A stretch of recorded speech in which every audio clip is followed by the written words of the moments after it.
I'm going to start off with a quick quote from our recent Sixth Carbon Budget publication, which neatly summarizes the benefits of switching from cars to walking and cycling.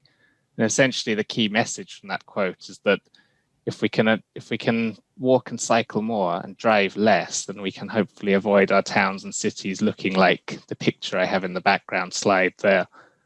And the reason for this is that transport makes up a significant, in fact, the most significant portion of UK emissions. There's an urgent need to decarbonise transport. So transport's a rogue sector. It's the only sector that has increased emissions since 1990, and road transport and cars are the main contributor.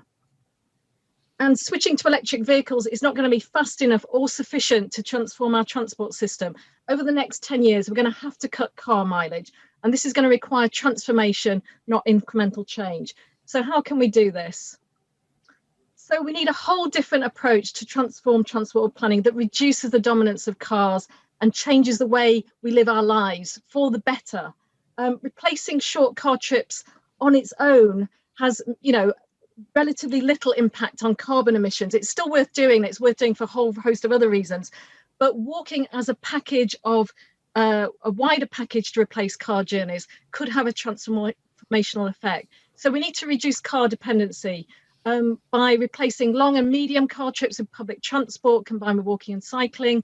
And we need to plan our towns and cities better, both existing and new developments, to create a great environment for walking and cycling. And lastly, we need to avoid or restrain unnecessary car travel.